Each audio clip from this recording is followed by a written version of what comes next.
बात करते हैं, काफ़ी सीरियस टॉपिक है दोस्तों, सबको देखना चाहिए। आखिर पुरुष आयोग क्यों बनना चाहिए? क्या ज़रूरी है कि पुरुष आयोग बनना चाहिए?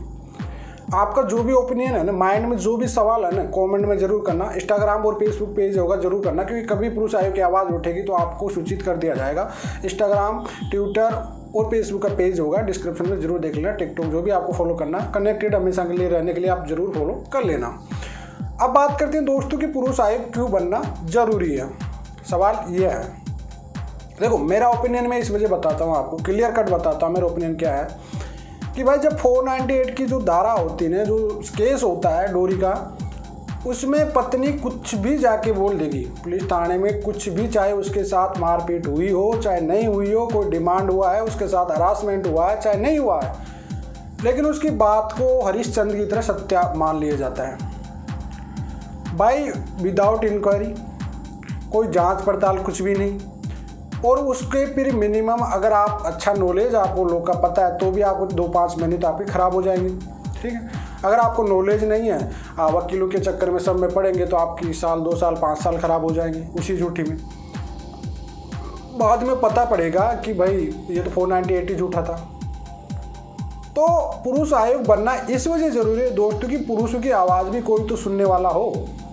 ऐसी कोई संस्थान तो होनी चाहिए कि पुरुष की भी आवाज़ सुनी जाए, क्योंकि अब नारी अबला नहीं रही है, सबको पता है।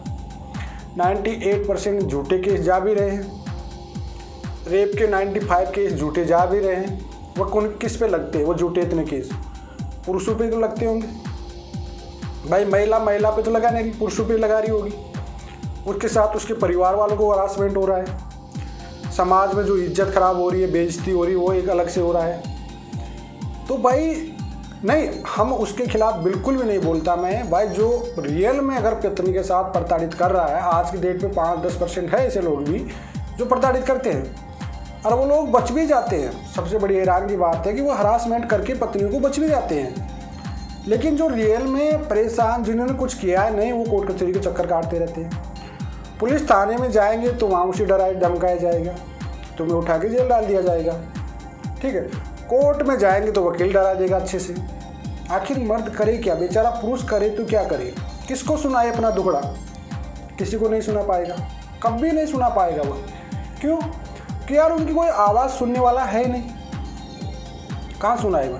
पुलिस में जाओगे तो पुलिस में भी उनकी कोई सुनने वाला है नहीं। पुलिस थाने में जाओगे तो बस वही 41 का चालान बनेगा, कोई मतलब है नहीं। कोई किसी को, देखो हर किसी को तो नॉलेज है नहीं, वो क्या करेगा बेचारा, पोस्टिंग क्या है उसका, उसे इस चीज़ का नॉलेज तो है नहीं, तो फिर वो क्या कर पाएगा? कुछ नहीं कर पाएगा। आपको हो गई 2-5 साल तो ख़राब होगी, बाद में कोई प्लानिंग है नहीं। काफ़ी जजमेंट आते हैं तो वकील लोग बताते नहीं भाई, झूठा केस भी हो जाता है तो उसके बाद में आप लोग उस पर क्रॉस केस भी कर सकते हो, माना नहीं करते, वकील लोग उनको छुड़वा भी देते हैं। लॉ न्यूट्रल है तो भाई केस करो ना, उन पर सजा दो 211 IPC में जाके, उनको भी सजा दो। झूठे केस करने वालों को सज़ा मिलती है हर में, तो उनको भी सज़ा दिलाइए, क्या दिक्कत है? आपके परिवार के झूठे नाम हो तो उनके परिवार को भी हरासमेंट होना चाहिए भाई। आपके परिवार को बिना वजह से, रिश्तेदारों को बिना वजह से हरासमेंट किया गया है, तो आपकी सुनना ज़रूरी है ना। कहने का मतलब एक पुरुष की, चाहे वो गलत है सही है, पहले उसकी बात को सुनना तो चाहिए। संविधान में है, कॉन्स्टिट्यूशन में यह है कि भाई फांसी देने वाले की इतने लोग, तो आपको पता है कि 5-5, 7-7 साल तक सुनी जाती है उनकी। तो भैया 498 पे कहने से, मौखिक रूप से कहने पे आप 5 साल ख़राब कर देते हो किस लड़के की, 5 से 10 साल तक के बीच में टाइमिंग।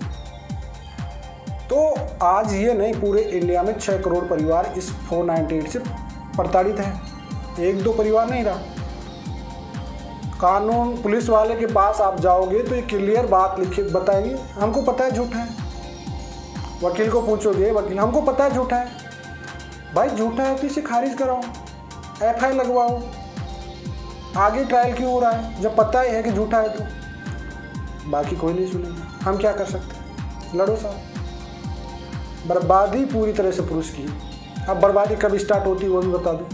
25 साल की उम्र से लेकर 40 साल के बीच में जो इंसान को कुछ करना है लाइफ में, उसी उम्र में तुम हरासमेंट होते रहो झूठे केस में। तो भाई कोई तो सुनने वाला हो पुरुष की। इस वजह मैं पुरुष आयु के लिए आवाज़ उठाता हूँ, ना कि किसी गलत लोगों के लिए नहीं। गलत लोग है 3 साल की नहीं 10 साल की सज़ा दो उसको। जो पत्नी के साथ गलत कर रहा है ना, उसको 10 साल की सज़ा दो, कोई दिक्कत नहीं है। लेकिन जो फेक केस हो रहे हैं इनकी तो सुनी जाए कम से कम भाई, इन लोगों की तो सुनी जाए कहीं ना कहीं। तो झूठे केस करने वाले हैं तो उनकी तो बस फिर भाई कोई हरासमेंट कर रहा है, पत्नी को अपने हिस्से नहीं दे रहा, वो रख भी नहीं रहा, मारपीट कर रहा है, ऐसे लोगों को सजाओ। हम सपोर्ट है, फुल सपोर्टिंग है भाई, ऐसे लोगों को पक्का सजाओ। लेकिन जो झूठे केस हो रहे हैं, जो रियल में लड़कियां परेशान है बेचारी, उनको भी इंसाफ नहीं मिल पा रहा भाई, उनको भी तो इंसाफ नहीं मिल पा रहा ना। तो दोस्तों मेरा ओपिनियन तो ये था। अब आपका क्या ओपिनियन है कमेंट में जरूर बता देना दोस्तों। डिस्क्रिप्शन चेक कर लेना, Instagram, Facebook page, TikTok follow कर जरूर लेना। चलिए दोस्तों आज के लिए इतना ही। जय हिंद, वंदे मातरम।